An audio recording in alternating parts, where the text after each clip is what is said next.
Namaskar viewers, hello and welcome to Sansad TV. I am Tina Jha, you're watching Perspective. Union Education Minister Dharmendra Pradhan recently launched the National Curriculum Framework for the foundational stage for children between ages 3 to 8. This is the first time the NCF has been prepared for the foundational stage, and children aged 3 will be brought into the formal schooling system as proposed in the National Education Policy 2020. The NCF 2022 has 4 sections: the National Curriculum Framework for School Education, the National Curriculum Framework for Early Childhood Care and Education, the National Curriculum Framework for Teacher Education, and the National Curriculum Framework for Adult Education. Now, according to the NCF for foundational stage that's been released, ensuring free, accessible, high-quality early childhood care and education is the best investment that any country can make for its future. And therefore, it focuses on cognitive development and socio-emotional stimulation in the early years of a child. We'll discuss the key concepts and features that the NCF talks about, and also the kind of transformation it aims to bring about in ensuring holistic education for children in the country. An illustrious panel of experts joins us on the program. Very pleased to welcome Ms. Vrinda Swarup, former Secretary, Department of School Education and Literacy, Ministry of Education; Dr. Arunabh Singh, Director, Nehru World School; Ms. Swati Popadwats, President, Early Childhood Association for Primary Education and Research; and Dr. C.B. Sharma, is former Chairman, NIOS, and Professor of Education, IGNOU. Thank you to all the panelists for joining us on the program today. Ms. Vrinda Swarup, let me begin the program today with you on understanding the significance of the first such integrated curriculum for young children in the country. So first, it's very good news that the NCF for the early years of learning is out. This is significant because I think one of the major steps forward which the NEP had taken is that to look at the child's development from an age of 3 to 8 years as one continuum, which should seamlessly build their capacities for learning and cognitive development in a flawless manner. So this is a major departure in our policy thinking. And to have a curriculum which is now going to reflect this is really good news. I won't go into the curriculum so much right now, but suffice it to say that the seamless movement from a pre-primary level into class 1 and maintaining that way of play-way method, igniting the students' curiosity, to be able to build on their experiential learning.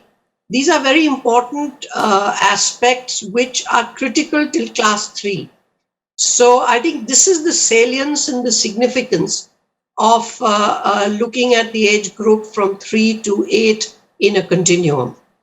Absolutely. Ms. Watts, so the fact that, India's education system is one of the largest in the world, we have come a long way when it comes to improving enrollment rates in the country. Now we have to rigorously move towards improving learning outcomes. So in the National Curriculum Framework for Young Children, when we are talking about having a strong foundation at an early stage, what are some of the key aspects that you think are important towards improving learning outcomes right from the start?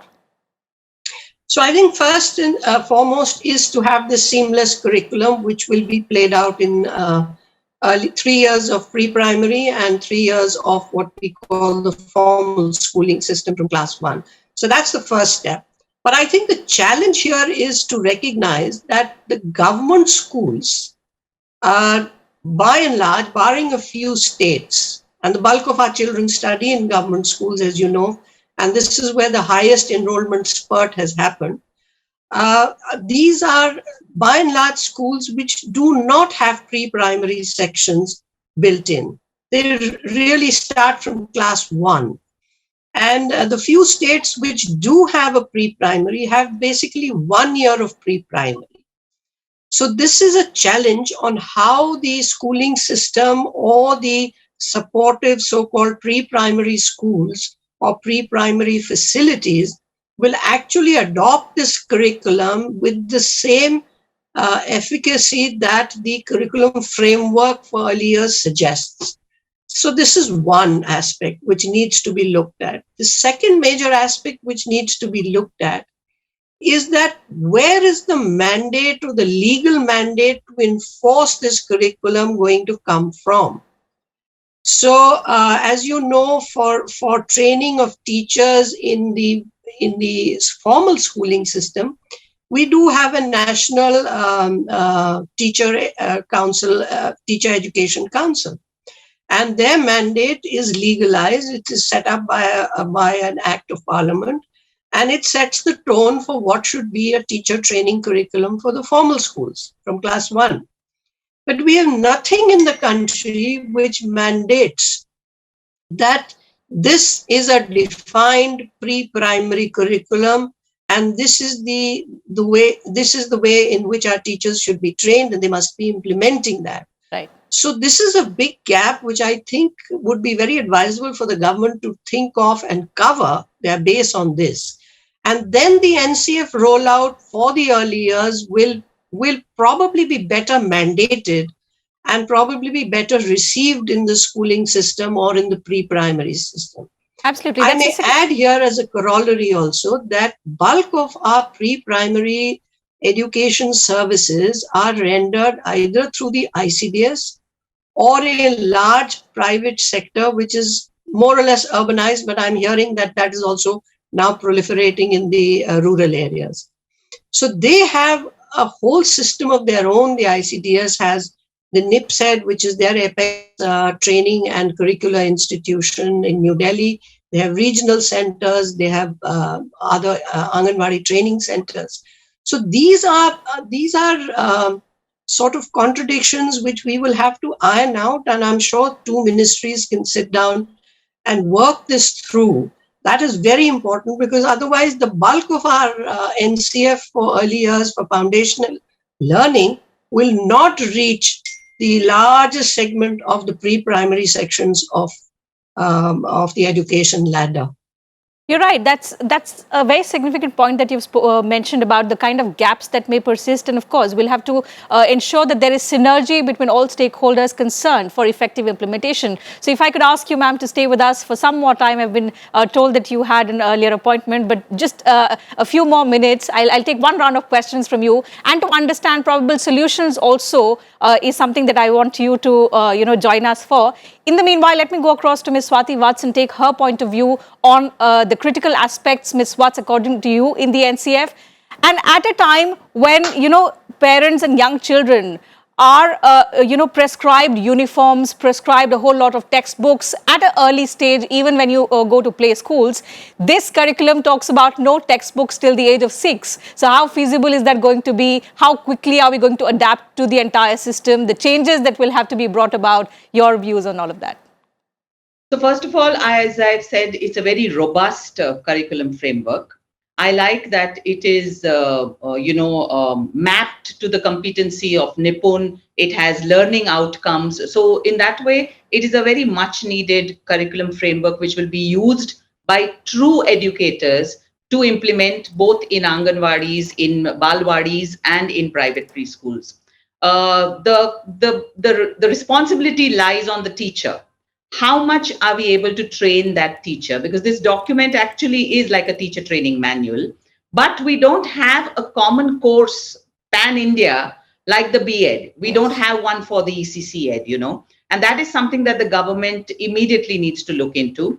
As Dr. Brinda said, that legal mandate, the age of entry or into the pre-primary or the kindergarten pan-India differs. Yes. In spite of the RTE Act, in spite of the NEP saying that 3 years is the entry into nursery, you have Maharashtra where children are entering at 2.5, you have Delhi where children are entering at 2.5.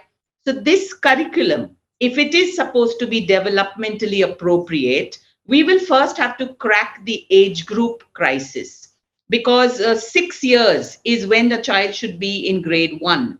Which means if you go back, it has to be 3 years in the nursery. And that's not happening in most of the states in our country. So which means a child who enters the pre-primary is being exposed to a curriculum that the child is not mentally and physically ready for.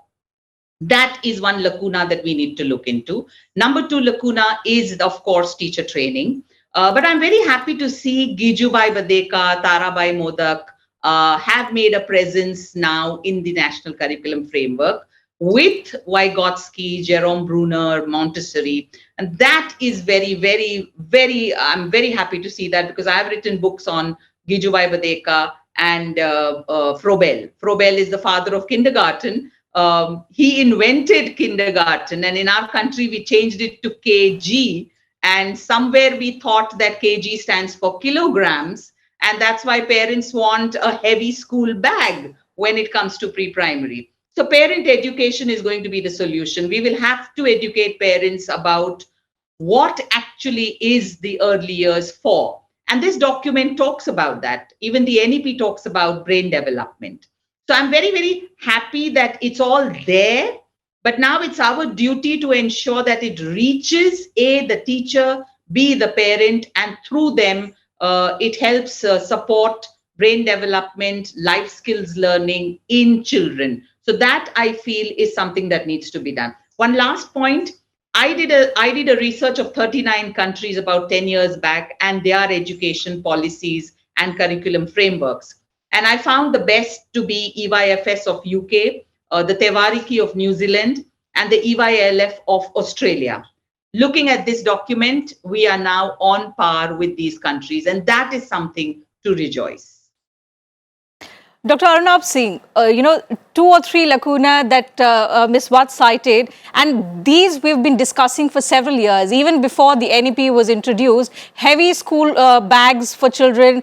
Parents need to be made more aware of the fact that what early childhood and early learning means, and the focus should be on learning outcomes. Perhaps we've not been able to graduate from that because of the fact that marks in our education system matter a lot. So how are we going to change all of that? It requires a complete transformation in the mindset. So multiple documents will not be able to bring about these until we, change the way we think about how the child should be performing in school. This is not the first time we are attempting to solve what we understand of education. We did it in 1975. Then we did it in 1988, 2000, 2005, and now we're back again. So we are attempting to do this every 15 years. And if you read these documents, they've all been ahead of time. If you read the last one, even that one has been absolutely ahead of time. So the devil lies in the detail of implementation. And that is somewhere we are falling in, because it's easy for me to sit here and say, the implementation has not matched up to the document. But look at the spectrum in which our educators are working. Back up beyond, there's a teacher working in a multi-age classroom by herself. And on the other hand, in metropolitan, there are teachers who have pretty much everything going for them. So the question we should be asking ourselves here is as follows. It's easy to say, high-stake examination, but look at our size. The CUET perhaps attempts to solve it.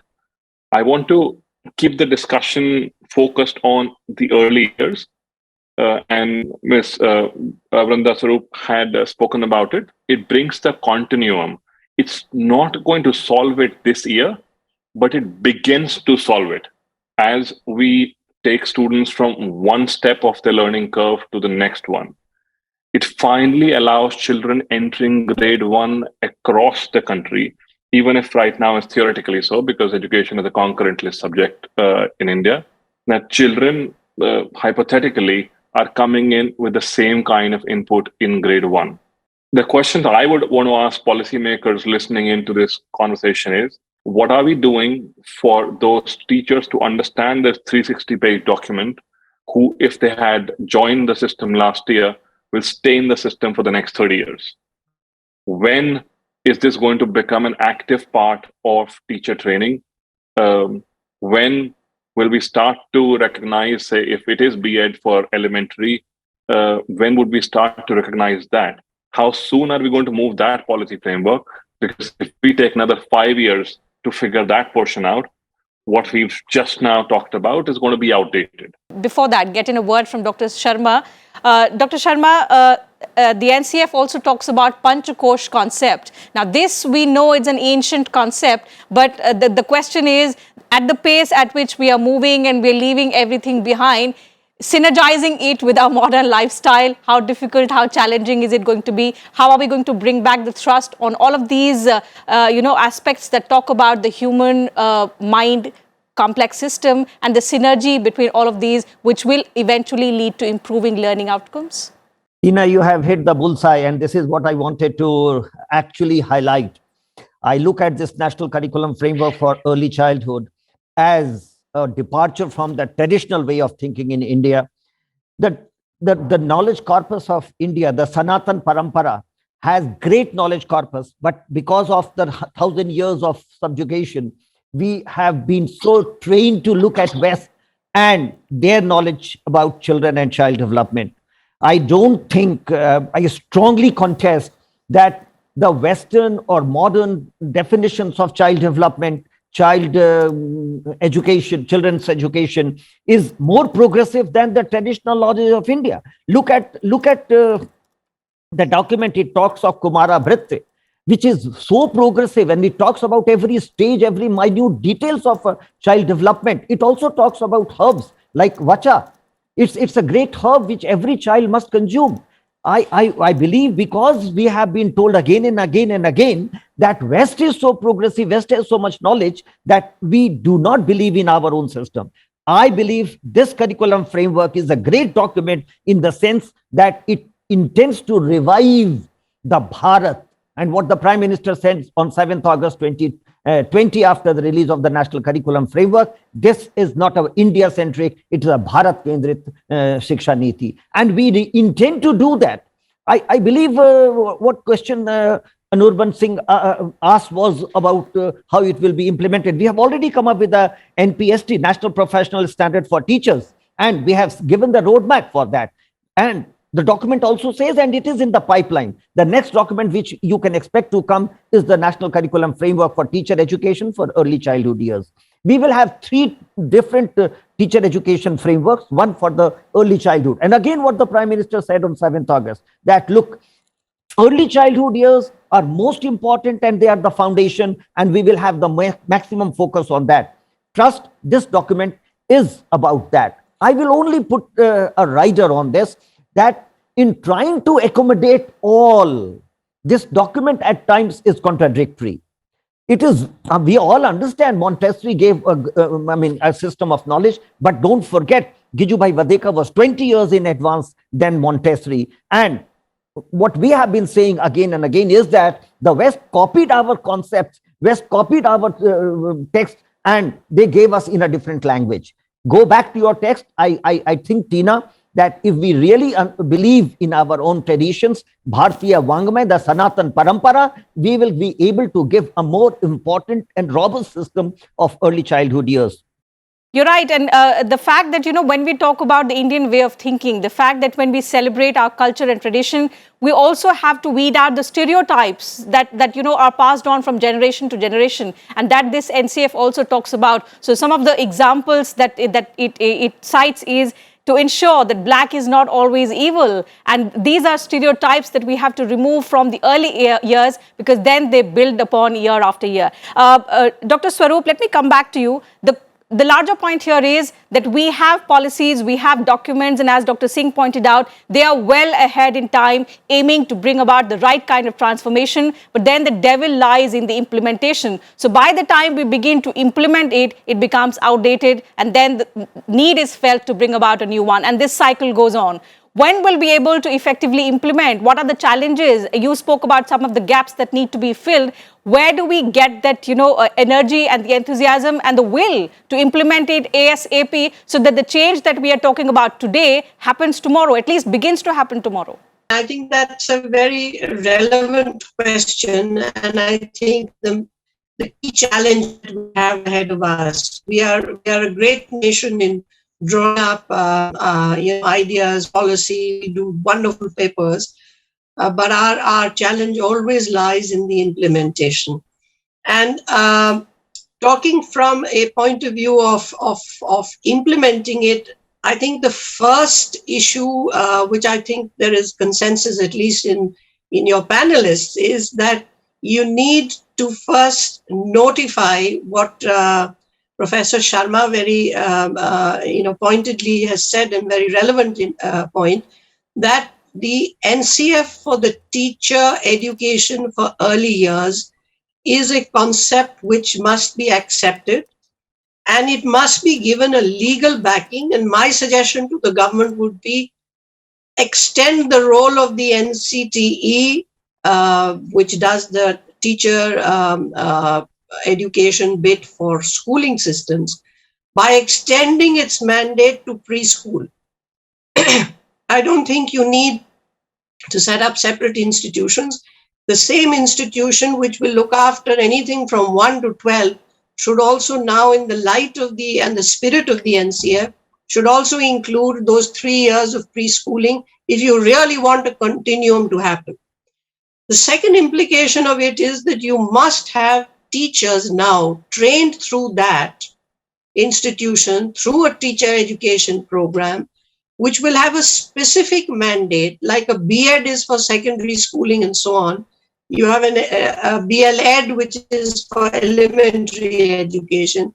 You will now have to have a special course, which will look at the child from first year of pre-primary up to class 3, if you really want the NCF for early years to roll out. So these teachers have to be competent in building that continuum from the age of 3 when a child joins school till the age of 8 when he or she is passing out from her grade 3. Right. So that is, I think, the fundamental non-negotiable to be done if you want to make this aspect of the national education policy really deliver. The other issue, which is very, very significant for India, we are a federal polity and education is a concurrent subject. So there are different types of schooling systems which exist in our country, in the states. As one of the panelists was pointing out, somewhere the age of entry is 5, somewhere the age of entry is 6, somewhere there is preschool in the formal school, somewhere there is not. There are states, the one which I worked in, for instance, in UP, we moved all our Anganwadis as much as was feasible into the school premises, gave them, a building there, etc., so that there could be some link and some continuum between the primary stage ending and the child getting entry into school in class 6. So it is something which the government will really have to push forward. Absolutely. With consensus with the states. True. It cannot be done without that. You're right. So that we are. When we talk about effective implementation, this has to happen, the right coordination between the center and the states. Time is running out. I'll have to very quickly take last comments from the other panelists. Ms. Watts, coming to you, the fact that much has been spoken about how the teachers have to be competent, the kind of changes that has to be brought about in the way they are teaching and they are taking care of the young children. But what about home-based learning? There's some kind of thrust on home-based learning, the kind of awareness that parents have, and there is disparity, the level of expectation that also differs from family to family, state to state. If I had my way, I would have a license for parenting, because it's very important for us to understand as a country that we need to educate parents on how to teach children in the early years. As Professor Sharma said, we have a cultural roots which we have moved away from. Yes. In our haste to adopt and embrace Western, global. I think parents don't understand when we say international, India is part of international.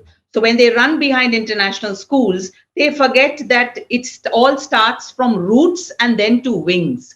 So it is very, very important that a private-public partnership needs to be initiated, where private schools who have so much of wealth of training, research, equipment, should partner with their nearest public schools, be it Anganwadis or Balwadis, to ensure that even parents are educated. But we launched a website called Bond Smart, Dr. Sharma, which is for I want to take that point to you. The kind of change that we are talking about, because a lot of it depends on the methods of assessment that we have. A lot of onus is on marks right from an early stage to the kind of remarks that the teacher actually writes on the student's notebook. So perhaps the methods of assessment have to also change. Tina, I would like to make a few final comments that I hope this document is called a draft document, and this must be put for discussion in public domain. I believe there are contradictions, and it also contradicts the national curriculum framework in a few ways. We never intended to make it a politically very correct document, as we want that Indian education should become Bharatiya Vidya Parampara. We did not have a system of education, we had a system of Vidya Parampara. This document at times goes very heavily on Indian traditions, and at times it copies West. Assessment for this age group, I am very skeptical about it, that the teachers also using the word teacher again and again, वो गुरुजी को होना है, एक गुरु ही पढ़ा सकता है जो मित्रवत हो.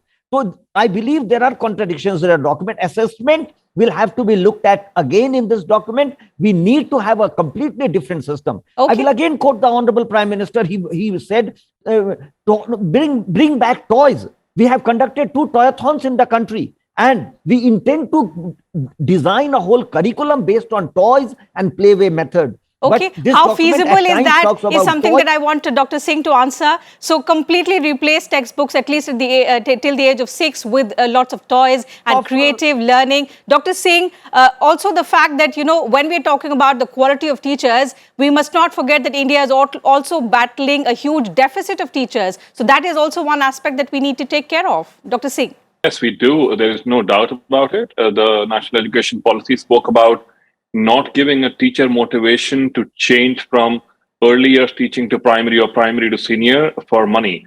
What it basically was saying was, we want to bring in one common scale for teaching. A teacher is a teacher, and it doesn't matter if the teacher is teaching a 3-year-old or a 17-year-old. But I would say teaching a 3-year-old is way more difficult than teaching a 17-year-old. So once we recognize that, perhaps we would see more people wanting to come into early years education. Absolutely. So the bottom line here is that the intent to reform education is there. There are documents and policies that talk about the transformation that is needed. But the fact is that all stakeholders, the center, the states, the schools involved, the teachers, all of them have a big role in enabling this shift. And only then we can talk about the effective implementation of the NEP that talks about a complete transformation in the way Indian education should be looked at right from an early age. Time is running out. I'll have to stop at that. Thank you once again to all my panelists for joining me on this edition of Perspective, sharing your thoughts with us and our viewers. Absolute pleasure to have you on this edition of Perspective.